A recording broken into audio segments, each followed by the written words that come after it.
At the debate, the candidates sparred over key issues like inflation, immigration, and abortion. Here to break it all down for us is Mike Leon and Nick Zaveri. They are hosts of the news commentary podcast, Can We Please Talk? Mike is also the policy and strategy director of the Free and Equal Elections Foundation. Nick is a Democratic strategist who has worked on a number of Democratic campaigns. Mike, did the debate change the dynamics of this race in any way? Well, first, Chris, good to see you first and foremost. Good to see my co-host on here as well. I think it did change the landscape a little bit because we saw snap polling and the CNN snap poll of the reaction from voters, right? Right after the debate. I think Kamala Harris, focused a lot more on the American people, and Donald Trump got a little bit sidetracked, to say the least, about a couple of different issues. But I think, will it change voters' minds? I was on with Tiffany yesterday in the evening talking about the issues that are going to be talked about, but also voters wanting to find out more about Kamala Harris. We know what Donald Trump is. We didn't know enough about Kamala Harris. And I think last night she articulated more of her points, specifically around Israel and the war in Gaza, specifically around her economic plan, that I think more voters are going to look more into, and it could bring some more favorability her way. What do you think, Nick? Did last night's debate change anything? No, but if anything, I think Trump lost some of his momentum because there was opportunities to definitely present counter arguments. I think the biggest thing that we thought about is, the rollout with the economic vision that the Harris campaign had put out. And price gouging was a big topic brought up that a lot of economists questioned the sustainability of it. Never was brought up, and instead she led off with the 50,000 for first-time home or for small businesses, 20 to 25,000 for first-time homeowners. So, like, very tactile points that people could take away from. And leading into the event, you had the former president talking about tax cuts for Social Security and for tips, which was, again, like, pretty straightforward. But it seemed like some dip was left off the chip, so to speak, for the Trump campaign. Okay, and Mike, a Reuters focus group found that undecided voters went 2-1 for Donald Trump after the debate. What do you think persuaded those voters?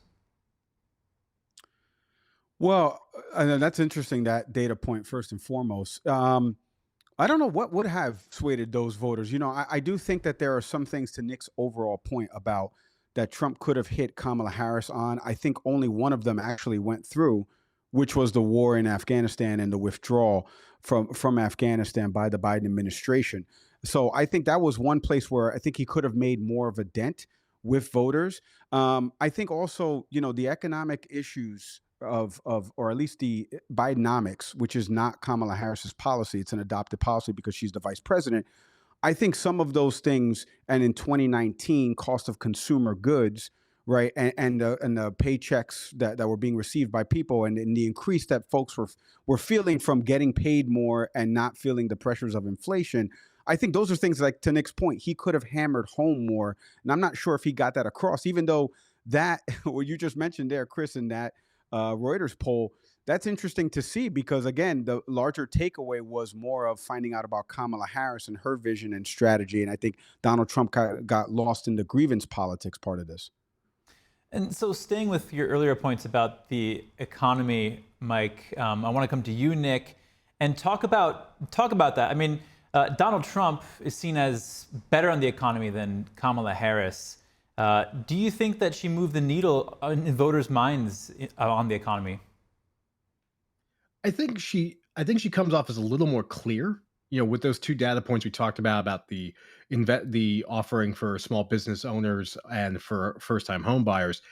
But it leaves a lot to be said. I think where Trump, still appears as more sound in the economy is really a legacy matter of what he inherited going into the pandemic.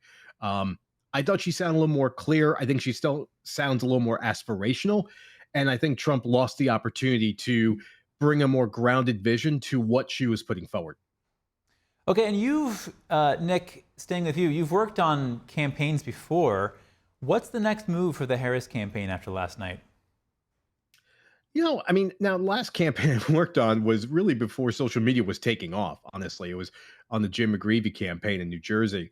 So now I think the Harris campaign, and they really ran with a social media push when Harris became the nominee, along with Tim Walz.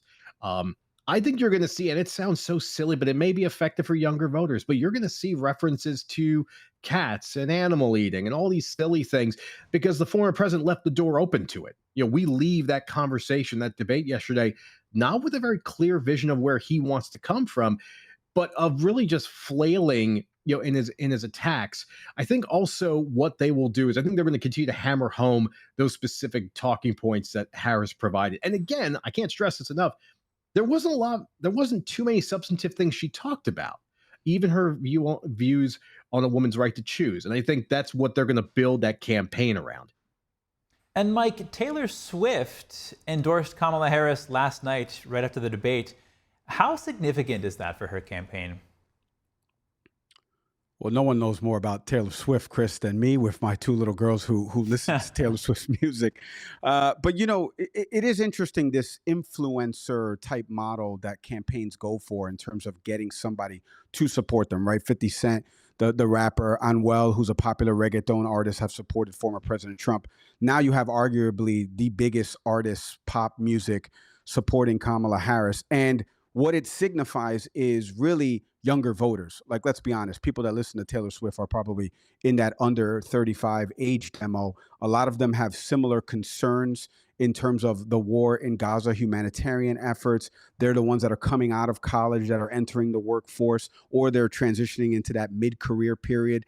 So they're going to be the ones that are going to be more focused on this middle class building and the economic issues that Kamala Harris talked about, not the tax breaks that the Harris campaign has mentioned Donald Trump would do for billionaires and the trickle-down economics that we always seen of Republican parties. So I think that stuff is going to weigh with younger voters for sure. But it doesn't hurt, right, Chris, to have the biggest name, arguably artist-wise, of all time endorsing you. But where does that carry you? It all depends on what Taylor Swift does from here in terms of call to action for the people the Swifties out there, Chris, to actually go out there and vote in November. And you mentioned, Mike, her that she attracts these younger voters. Obviously younger people are into her music and her support for Palestinians. That point is one of the issues that's dividing the Democratic Party right now. The Biden-Harris administration's Israel policy. Do you think, Mike, that her endorsement can sway any significant number of voters in Harris's favor on that point?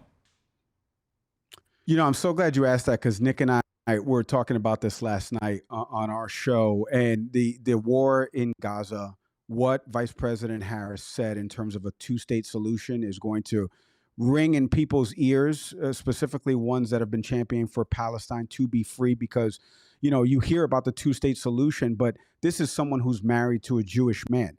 So she understands what happened on October 7th, that Hamas is a terrorist organization, and that both things can be true, Chris, that you have to care for the plight of the Palestinian people and the over 40,000 that have died. So I think for mobilizing voters right now, the Harris campaign, to Nick's point, social media is this biggest influencer outside of, Taylor Swift posting something. Where did she post it to, Chris? On social media, right? So there has to be a call to action that follows that. And I think Vice President Harris last night, knocked out of the park a few different talking points that she wanted to hammer home as she looked at the camera directly, if you noticed, didn't focus on Donald Trump, focused on the issues and focused on what she was prepared to answer about that specific issue, which Nick and I have done voter focus groups with younger voters. That was, again, college protests. That was their number one issue going into this, as it is for every generation, right? Vietnam War, et cetera, et cetera. War is always going to draw out the younger demo, and they're going to protest. Now, how you mobilize them, one is an endorsement of a popular artist in that space, but two, to Nick's point, is the social media tool and angle here to be able to do all of that. Nick, at the DNC, we saw uncommitted Democratic voters who wanted to hear more from Harris before getting behind her. Have they been won over here after this debate? I think they may have been. I think that she came off yesterday as the adult in the room. I think that from a policy standpoint, and to echo what Mike was saying, I think the fact that she comes back to the need for a two-state solution in the Middle East, I think is going to resonate with moderate supporters. Those in the far left, I think you're better off, Chris, asking voters prospectively in Michigan, where we've seen people very actively and very vocal question their allegiances to the Democratic Party. But I think what you're going to see is for those voters who were on the fence, at least in the DNC, I think she's done a better job, at least from tonight or yesterday rather, of solidifying the stance. We saw a lot of members of the party rally around her very early on once the president endorsed her. I think by the time you got to the DNC, there was still some question marks. I think yesterday she may have answered them. And we talked before, Mike, about how you wanted to see more tangible policy positions from Kamala Harris. She has indeed added some information to her website. Obviously, we heard from her last night. Are you more satisfied with what you know? Chris, good question. Cutting to the core of me personally, right? Well, I mean, and again, we had mentioned this before. I was talking with another Democratic strategist about this. It wasn't meant to be mean to the vice president. It's that I work in this space, and when you see a lost opportunity at your front door, which is a website, right, where people come to find out more information about you, not having those policy positions up there, the Trump campaign had theirs. Whether you agree with them or not is a different question, but they had them listed. So I thought, first they did that and addressed it. To your second point, Chris, it's really the issues that I was focused on. One, I was a little disappointed that there was no mention of the school shooting in Georgia and what we do about gun control and legislation, no red flag laws in the state of Georgia. I live down here in Florida near Parkland High School, and the shooting that happened as this week, my daughter had a scare at her school that obviously nothing ended up happening, but nonetheless, I think these are things that are concerns for people returning to school and parents. So I was a little upset that that wasn't mentioned.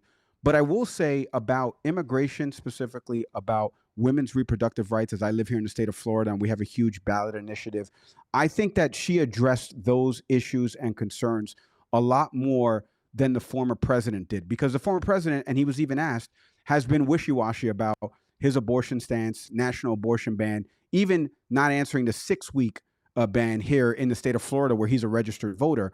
And so I don't think he was able to answer those questions properly. Now, I think the economic stuff needs to get flushed out a little bit more. To Nick's point, I'm not a first-time home buyer. I already have 2 kids, so I wouldn't qualify for some of these programs that she's mentioning.